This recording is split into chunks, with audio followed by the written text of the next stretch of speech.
Саламатсыздар урматтуу телекөрүүчүлөр, эфирде объектив көрсөтүүсүнүн бул жумадагы чыгарылышы. Биз бүгүн суук түшкөндө эле көпчүлүктүн тагыраагы Бишкек шаарынын жашоочуларынын көйгөйү болуп кеткен кара түтүн маселеси жана ага тийгизген таасирлер жөнүндө сөз кылалы деп турабыз. Студиябыздын коногу Бишкек шаардык мэриясынын алдындагы экологиялык кеңештин катчысы Назаров Адил Качкынбекович мырза келип отурат. Саламатсызбы, Адил мырза? Бул убакка чейин биз билгендей сиз тазалыкты да жетектеп жүрдүңүз. Азыркы кеңеште ошо кеңештин катчысы болуп турасыз. Баарыбызга маалым болгондой ушул өзгөчө шаардыктардын эң бир көйгөйү ошо суук түшкөндө эле түтүн маселесине келип баарыбыз жазбаган киши, айтпаган эл калбай калат.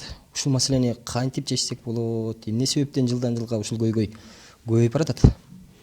Рахмат, Бакыт мырза, ошо туура белгиледиңиз. Мен негизи ошо мамлекеттик кызматка келгениме 1 жылдай эле болду да. 1 жылдай эле болду. Тагыраагы былтыркы октябрь окуясынан кийин. Октябрь окуясынан кийин мага ушул тазалыкка жетекчинин орун басары болуп чакырышты. Ал жерде 2 ай иштедим. 2 ай иштеп, айтканда ошол көчө шыпырган адамдардын мындай көйгөйлөрүн чагылдырып, анан жалпысынан ошонун натыйжасы 30% алардын айлыктары көтөрүлдү да, ушундай бир жетишкендиктерден. Анан кийин тарыхта болуп көрбөгөн булар жанагы көчө шыпырган кишилер 700 киши асты үстү форма алышты да. Жашнакай болуп жүрбөйбү, Москвадай кылыпчы. Ошол болду. Анан кийин ошо тазалыктын тарыхында биринчи жолу тазалык ошо киреше менен чыкты да. 37 миллион сом киреше менен чыкты. Андан тышкары ошо 290 тонна күйүүчү май да артып калды да. Мындай айтканда ошо 2 ай эле иштедим ал жердечи. Андан кийин ошо ал убакта Бишкек шаарынын мэринин милдет аткаруучусу Балбак Төлөбаев болчу. Мени ушул Таштанды полигонуна жетекчи болуп алып келди да. Ошо 5 айдын ичинде деле биз ал жерден болгон техниканын баарын ремонттоп чыгып, өрттү өчүрүп, мындай ошол эле ишкананын кирешеси, булактарын көбөйтүп, мындай чоң иштерди кылганбыз да. Анан кийин ар кандай нерселер болду. Бул тартип деле көп кишилерге жага бербейт экен. Анан убактылуу ошол Бишкек рекламага да которуп турду. Ал жерде мен 4 ай иштедим. Мына Бишкек шаарындагы жана Таштанды площадкаларына бүт жанагындай социальный реклама деп, мындай айткандай ошол инвестор дейбиз, мындай спонсорлорду таап, социальный реклама илип, мына Таштандыны таштагыла деп. Ошол 1000ге жакын Таштанды площадкалар бар. Ошолордун баарын деген 2GIS компаниясы менен биргелешип картага түшүрдүк. Мына ушундай айтканда ал жерде мен 4 ай отурсам айлык албай эле отуруп иштедим да. Бирок ушундай жетишкендикти кылдык. Анан кийин жетекчилик деле көрөт экен. Ошонун баарын баалап билип туруп, ошол кайра полигонун маселесин чечиш үчүн кайрадан ошол азыр Таштанды полигонуна ошо жетекчинин орун басары болуп алып келишти өндүрүш боюнча. Азыр ошондо мындай айтканда ошол трактор оңдоп, ошол полигондо эле жүрө турган иш да. Ошол ушундай. Анан жалпы мындай кесибим, жалпы мындай айтканда билимим ошол экология жактан экен. Ошондон азыр шаардын атынан дагы экология проблемаларын дагы чыгып чакырышып атат, сүйлөп түшүндүрүп берсең болот эле депчи. Анан бул экологиялык кеңеш боюнча айта кетерсек, экологиялык кеңеш түзүлгөнүнө 1 жыл болду да. 1 жыл болду. Анткени кыргыздын жакшы сөзү бар. Баягы чымчык сойсо да касапчы сойсун дегендейчи. Бул кара түтүн ыш пайда болгонуна бир 4 жыл болуп калды. Бирок акыркы жылдары улам көйгөйүп атат. Акыркы 2 жыл бул көйгөй өтө курчуп баратат да. Бирок буга чейин бул ошол кара түтүн ыштын так себебин эч ким айткан эмес да. Болгон эле божомолго салып эле тиги унаалардан болуп атат, тигиден болуп атат, булуодан атат деп мында так эч ким айткан эмес. Анан кийин адамдын оорусун дарылаш үчүн деле так диагноз коюш керек да. Ошо так диагнозду коюш үчүн биз болсо ошол экологиялык кеңешти түзүп, ал жерге көз карамсыз экологдор, көз карамсыз эксперттер кирет. Мындай айтканда бул мамлекеттик мындай ишкана эмес да, бул мамлекеттик коом эмес, болгону эле ошо биздин Кыргызстандын күчтүү экологдор кирет да ичине. Анан кийин эң биринчи эле сунуш болду, келгиле диагнозду так чечип алалы, билип алалы деп. бюджеттен бир тыйын кетирбестен, мындай айтканда башка тышкы булактарды таап, биз болсо каржыны таап, ошо шаардын ичине 50 датчик койдук да. Жанагы Абанын булганышын көзөмөлдөгөн. Булганышты өзгөчө жана 2,5 ppm деп коет бөлүкчөлөр. Ошолор баягы кара түтүн пайда болушуна себепкер да, эң негизги. Ошонун баарын койгондон кийин биз так билдик да. Бул абанын булганышы, бул кара түтүн пайда болушуна бул көмүр себепкер экен, начар, сапатсыз көмүр.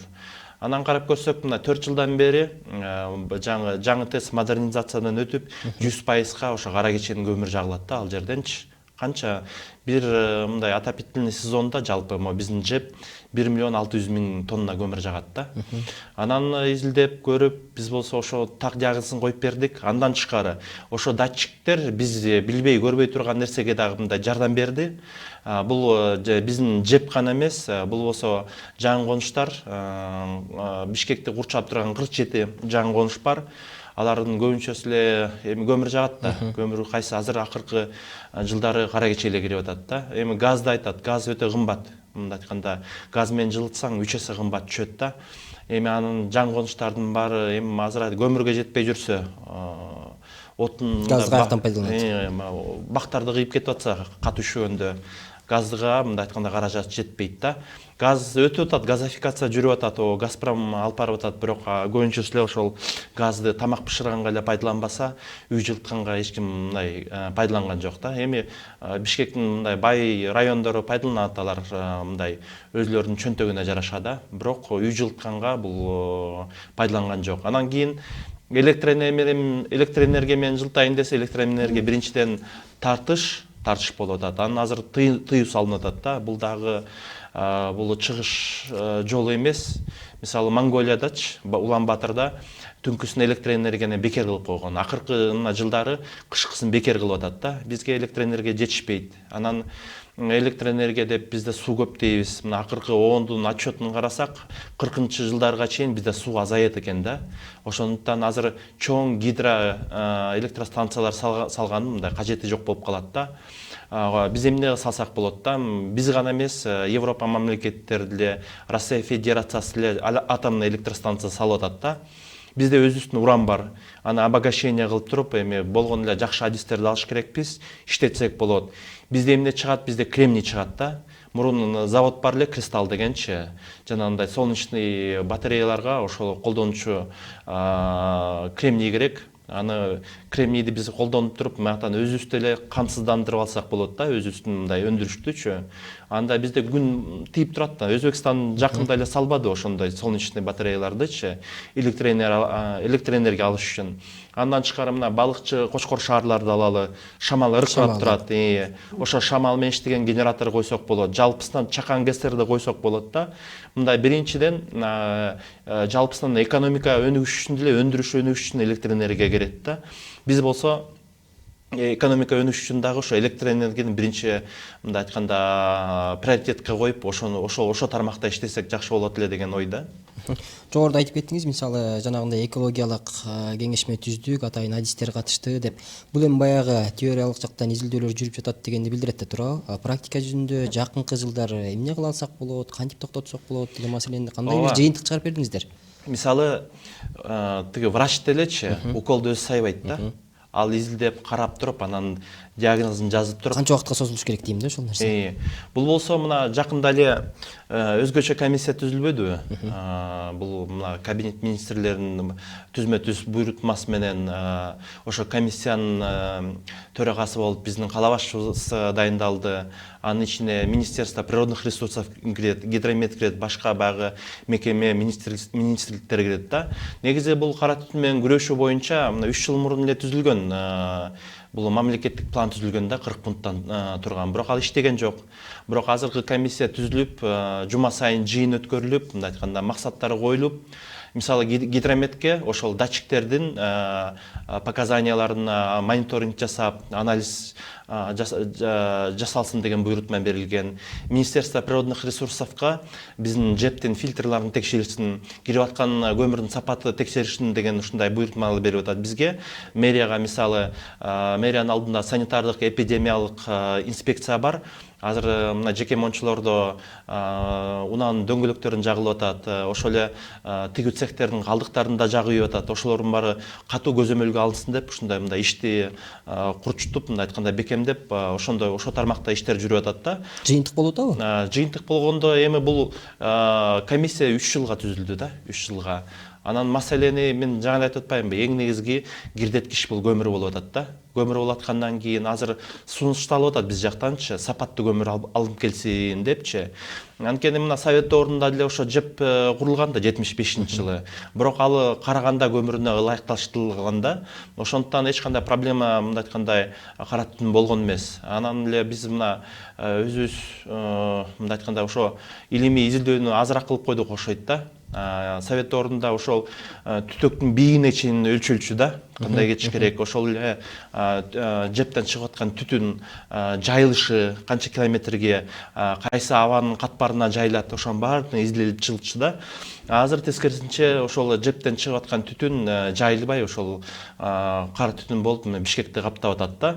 Анан бул негизи кара түтүн кышында эле пайда болот да. Бул абанын температурасы ылдый түшүп кеткенде, бул болсо абанын мындай басымы болот, жогорку басымы пайда болуп, антициклон деп коет да.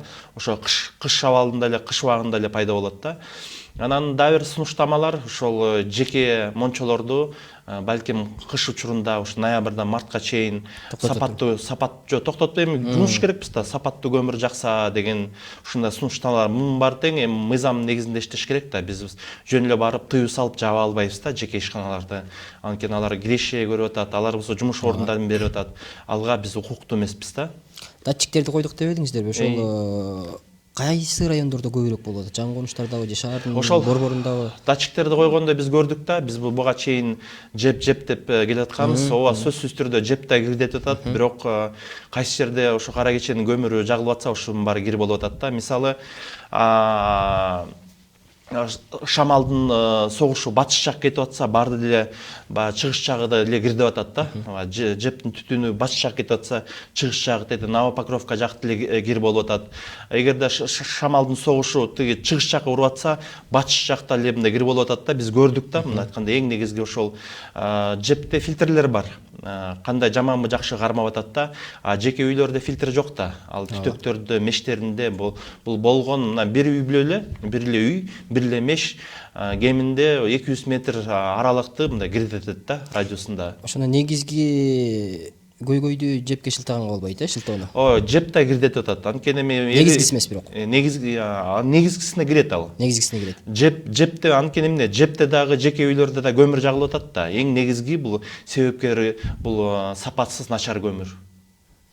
Жепти газ менен деле иштетсе болот. Газ менен иштетсе болот, бирок анда 3 эсе кымбат түшөт да. Анда биздин шаардыктарыбыз ошону мындай төлөй албай калат деген тобокелдикке туш келет да.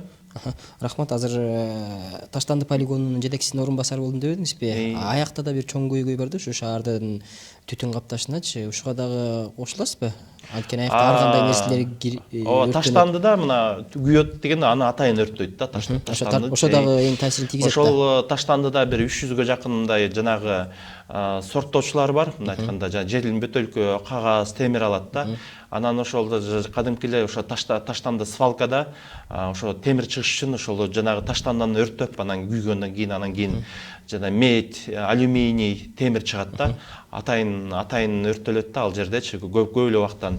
Андан тышкары мына тигүүчү цехтин калдыктары да барат да. Ал синтетика. Кичинекей эле чок чыкса эле ал болсо өрттөнүп кетет. Кыш абалында азыр мына көмүр жагышат туурабы? Көбүнчөсү ошо көмүрдүн күлүн таштанды челектерге ырып салат. Кээ бир мусоровоздор күйүп келет. Кадимкидейчи күйүп келет. Анан кичинекей чок болгондо бул таштанды деле бул отун да мындай айтканда целлофан бүт баары жакшы күйөт да. Ошол эле тигизчиликтин калдыктары бүт баары жакшы күйөт. Анан күйө баштайт да. Кыш мезгилинде азыраак күйөт. Анткени бул абанын температурасы ылдыйлап, бул метан бөлүнүү процесси дагы мындай азая баштайт да.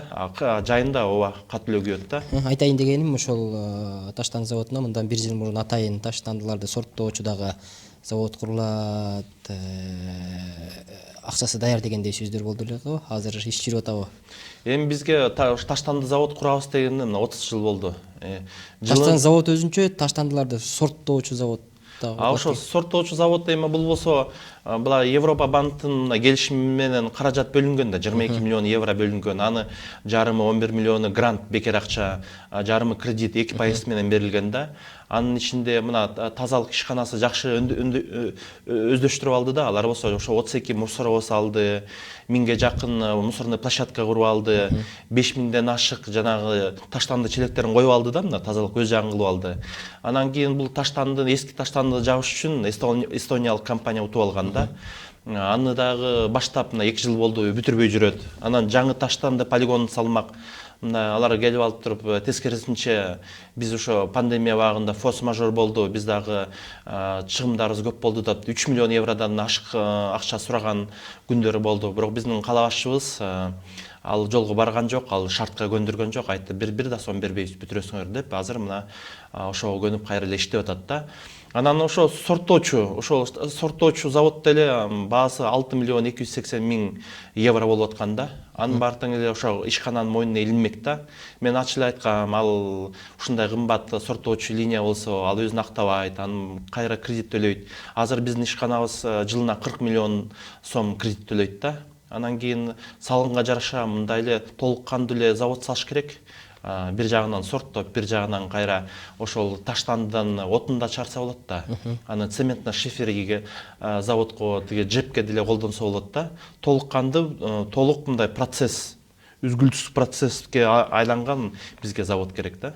Долбоорлор барбы азыр же иштелип атабы? Долбоорлор бар, буюрса деп атабыз. Эми мындай айтканда мамлекеттик органдар бизди колдоп берсе, балким жаңы жылга чейин Кудайым буюрса результат көрсөтүп чыгабыз да. Эми азыр жарыя кылбай турайын, эгерде баары тең ишке ашып кетсе, баары сонун болот да. Анан дагы бир ошол түтүн менен катар ушу кыш келгенде шаарда да тазалык маселеси дагы эң бир көйгөйлөрдүн бири болуп келет. Өзүңүз айткандай тазалыкты дагы жетекчинин орун басары болуп 2-3 айдай иштеп калдыңыз. Бул дагы эң чоң көйгөй шаардыктар үчүн. Муну кантип жолго салсак болот? Техникаларыбыз жетишсиз болуп атабы? Же жумушчу күчтөрүбүз жетишсизби? Эмне себептен мындай бир толук кандуу иш кыла албагандай сезилет да? Эми сизге мындай эле суроо берейин да. Мына мамлекеттик чач алгыч көрдүңүзбү, чач тарач? Бизде барбы ушундай мамлекет? Эми ал башка маселе да. Эмнеге бул суроону берип атам да? Бул суроону берип атам, кайсы ишкана жакшы иштейт? Жеке ишкана жакшы иштейби же мамлекеттик ишкана жакшы иштейби? Кыргыздын илгертен сөзү бар да, өзүм дегенде өгүздөй күч пайда болот дейт да. Негедир жеке ишканалар жакшы иштейт да. Анан кийин мисалы тазалыктын эле бюджети 1 жылдык 1 миллиард сом. Анын 500 миллиону ошо бюджеттен бөлүнөт. 500 миллиону хозрасчет деп коет, өзү жабат да. Анан мен жеке оюм, эгерде бул ишканалар жеке болсо, контролдагы мамлекеттик органдарда киришпейт эле, анан мамлекеттик биз ишкана болгондон кийин ар бир эмне ошо ручка тетрадь сатып алсак да жана тендер менен аласың, тендердин баасы 2 эсе кымбат болот да. Түзмө-түз мисалы күйүүчү май сатып албайсың, ал жерге катышпай коет кээ бир компанияларчы, же бааны жогору кой депчи. Балким жеке ишкана алгондон арзан эле күйүүчү май тапмаксың да, мындай эффективдүү болмок да. Мен айтып атам, ачык айтканда, тазалык жалпысынан ошол багытты мындай жеке кылып койсо, бюджеттен 1 сом албай эле иштесе болот да. 1 сом албай эле иштеп, тескерисинче жанагы бюджеттен кетип аткан 5 миллион сомду да жаап кетмек да. Анан талап кылмакпыз да, мындай мэрия эми айтканда өзүнөн өзү талап кыла албайт да, өзүнүн мындай айтканда ал тазалыкта эле баласы да. Полигондо экинчи баласы болгондо мындай ооба талап коет, бирок мындай өзүң балаңдан сурагандан да кичине тартынып уялып турасың да, мындай айткандачы. Анан башка бирөөнү мындай жалдап алсаң, анын өпкөсүн үзүп талап кылмаксың да. Ошондой жеке ишканалар болсо, мисалы 4 райондо 4кө бөлүп берип салсаң, анан кийин иш арада эле мындай конкуренция болуп, бири-бирин карап, жыл сайын тендер өткөрө бер. анан карап жакшы иштеген жок десең алып башкасын коюп койсоң, жулунуу эле өзүм дегенде катуу эле иштемек мындай жеке ишканалар бул болсо. сунушуңуз мага дагы абдан жакты. Мисалы мэриянын алдындагы тазалык ишканасын жөн коюп, башка деле ушундай жеке менчик ишканаларды ачса болобу? Бир сунуш берип көрдүңүз беле? Жогоруда бир топ Жок, пилотный проект болуп, мына Октябрьский айында ачылбады эле. Комтранском деген компания өзү ачып, иштеп, иштебеди беле. Башында жакшынакай эле результат көрсөтпөдү беле. Ошондой мен ойлойм, эгерде алар болсо өкмөттөн дагы сурабайт эле да, запчасын бузулуп калды, тигини жок депчи. Алар болсо мына берилген тарифтер ошо менен иштеп эле өзүнүкүн да жаап, мындай айтканда мамлекетке дагы кириш алып келмек да.